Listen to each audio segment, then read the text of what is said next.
Sorry, Your Honor. Mr. Caldwell is here for sentencing. As you can see, he was recently a passenger in his vehicle with his wife and was in Iraq. They brought some paperwork from the hospital. He's supposed to be sentenced to serve a minimum of 120 days because it's a DUI fourth.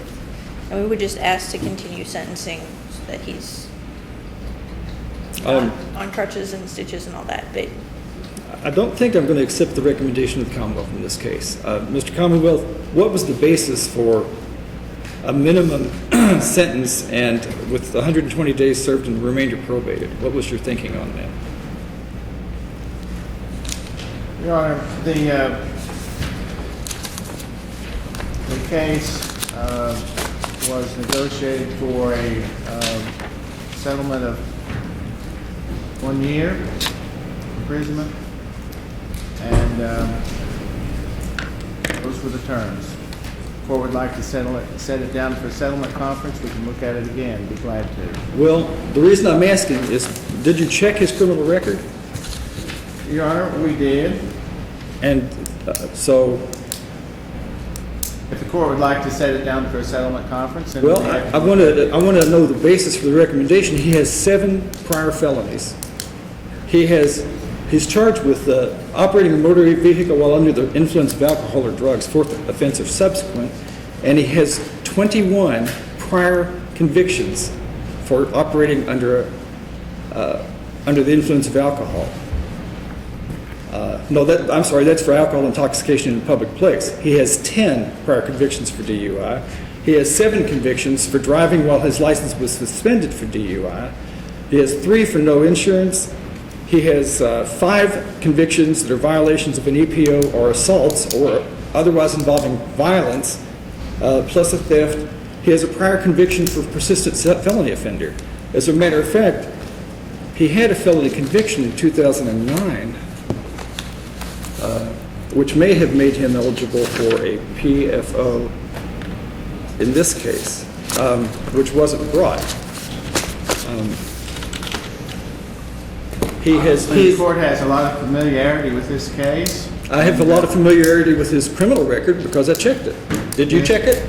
Yes, Your Honor. So you knew about all this? And this was, under the prior administration, was dealt with this individual, and so here he is today again. So the court wants to set it What down does for a that settlement mean? conference. I mean, May. what are you saying?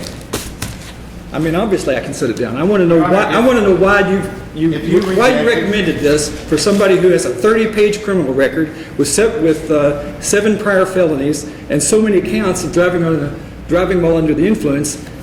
Your Honor, Do you know anybody who's died because they were hit by drunk drivers? reject the plea, please. Reject the plea. That's what you can do. That's your job. Reject it or accept it. I think your job is to use more discretion in making these offers in the Well, Your first place Honor, so that I don't have to reject them. Go I mean, ahead. that's ridiculous. Tell me how to do my job. I appreciate it. Well, you were telling me what mine was, right? All right. If you can't dish it out, if you can't take it, don't dish it out. Reject the plea, Your Honor. I do reject the plea. Thank you. All right, we'll set it down for a settlement conference, March 28th. Refreshing. Pardon me? I said it's refreshing to have some of these rejected. Well, I've rejected some before. Let's see.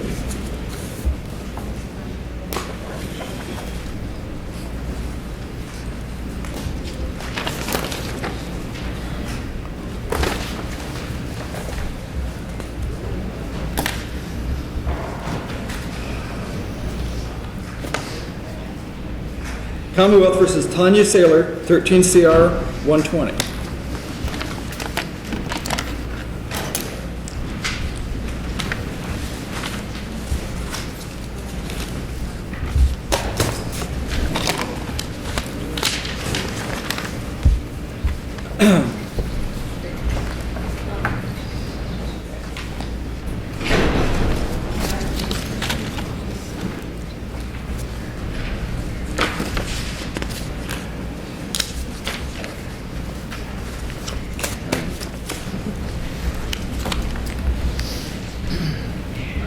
Your Honor, Ms. Saylor was represented by Will Seidelman, and I thought I could stand in for sentencing today, and it probably would be okay, but it's a probation sentence, and if the court wanted to continue 2 weeks for Mr. Seidelman to I'll be here, pass this for 2 weeks till Mr. Seidelman's feel here. better about that. Thank you.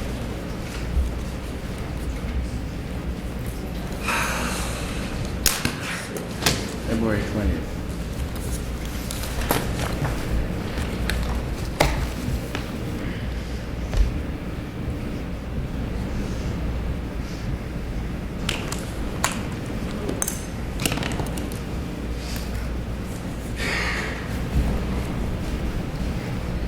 Must have amended that. Let's see.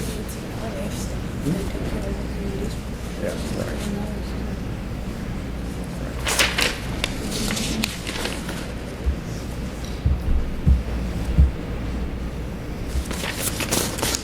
Okay.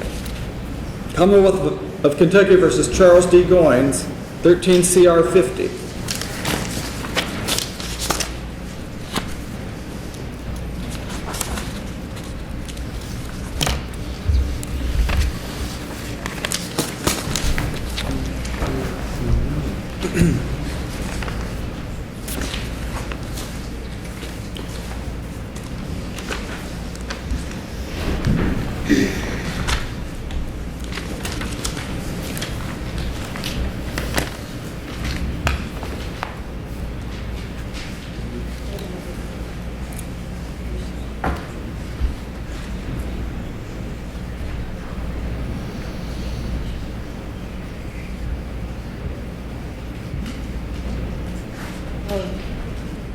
Your Honor, Mr. Goins is here to be sentenced. He is very clearly PFO first, just to address that off the bat, and continues to have problems with substance abuse issues. But part of the plea agreement is that he would intend to complete a long-term substance abuse treatment program. Has he made arrangements for that? He's talked with Nehemiah House, but we believe that probation and parole was going to place him through their social services clinician, substance abuse clinician, once the order was in place. His co-defendant in this case was represented by Mr. Doan, is pretrial diverted with the condition that he completes a long-term treatment program also.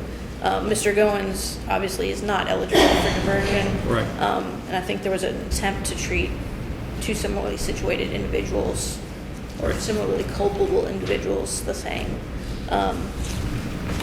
So we would just ask that he be sentenced today and that probation and parole be allowed to assist him in. Has the victim been consulted on this matter, on this plea? I will shake my head yes. I know we did not represent her, but she was appointed to our department in some other cases, and she's had conflict counseling. I believe the victim's advocate or the Commonwealth spoke with her. That's what I'm asking, is did the Commonwealth Attorney's Office consult with the victim on this plea? Your Honor, my attempts with the victim have actually been unsuccessful. The restitution in this case is zero. Everything was recovered. Right, okay. So you haven't been able to get in touch with her to consult with her? Correct. Okay, I'm going to pass this for 2 weeks to allow that to happen.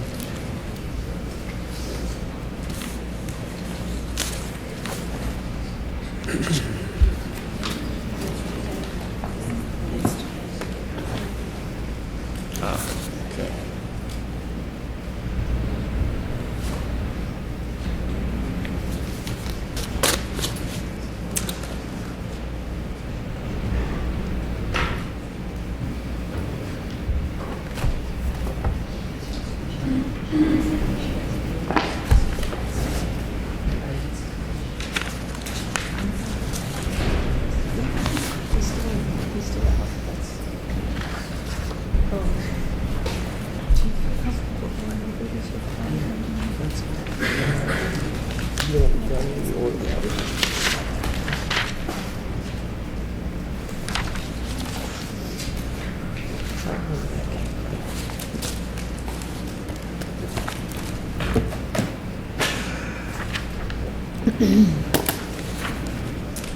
In 13 CR 247, Commonwealth of Kentucky versus Michael Blair.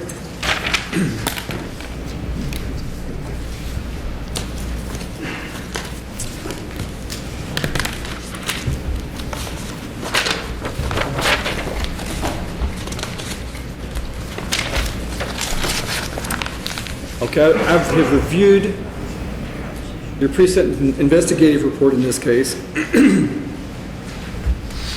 Commonwealth is recommending a sentence of 1 year.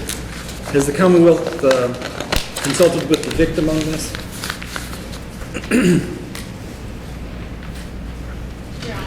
Yes, ma'am. Michael Wilson from the Lynch Police Department was the victim. in this Yes. case. He has been consulted. And was he in agreement? We have not reviewed the plea with him. Okay.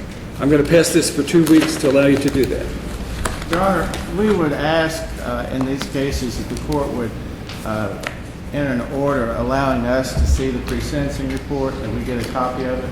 I thought I did that a few. I have not heard back from the supervisors. I have Okay. contacted them and asked them that question. Right. And they have contact. Right. They told me not to do anything until I heard back. Okay. These matters come up, and we, don't have that report. I understand. I know. When I was Commonwealth attorney, I never received one, and that always frustrated me. That's why I asked if it would be possible to give you a copy, and they have to check with their supervisors. They haven't heard back on it yet, but I am working toward doing that. I think that the Commonwealth should have that. Now, it could be that there's some rule or policy I'm not aware of, which was the reason I never had it, but I wanted to inquire about that.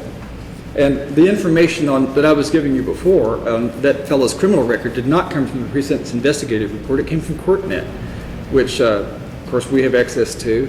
Most attorneys have access to it, and certainly the prosecution has access to it. It takes about 3 minutes to print out a CourtNet on an individual. And so that's not some kind of secret information that's not available. Now, the PSI does have information that we don't have. Your Honor, I didn't say I had not seen CourtNet. Well, I didn't say that you said that. You asked me if I had seen it, and I said I had. Yes. I just said I have not received a copy of the pre-sentencing report. I understand that. I understand the distinction, Mr. Boggs. I'm saying that criminal records are easy to get. PSIs are not. So we'll see if the PSIs, if that's possible to let you have that, we will. Because I think you should have that.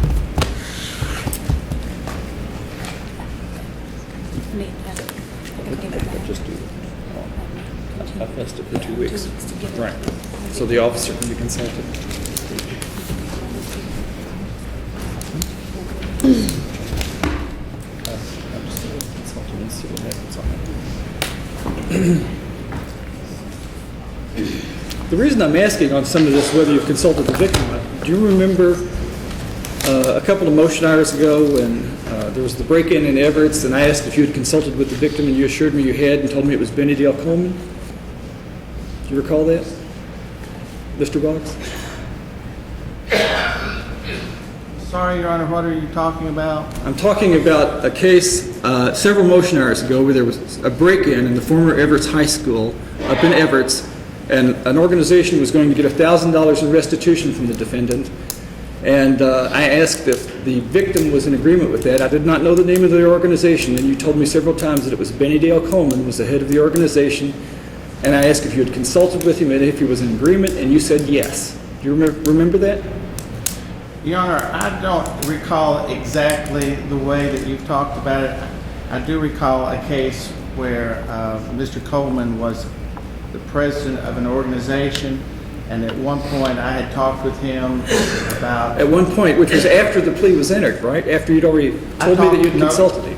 Your Honor, I talked with him before that. If you'd like to bring Mr. Coleman in and put him under oath... I'll do that. I'll do that. I have talked to him. I talked with him beforehand about the victim, and as it turned out, Your Honor, we offered to have community service. That was one of the issues that we talked about. We talked about community service with these defendants, and Mr. Coleman said that they were not interested in community service. I don't know if this is proper to be talking about this at this time, but nevertheless, you brought it up. Well, they were not interested in community service. We were talking Go ahead. about the damage that was done, the repairs, the repair estimates, and that it was not going to be possible, and as I advised the court that day, that the defendants, you asked me if they were in agreement with $1,000 from each of these defendants. I said that the damages exceeded $100,000, but they were aware that they were not going to get $100,000 out of these defendants, and that $1,000 was better than nothing.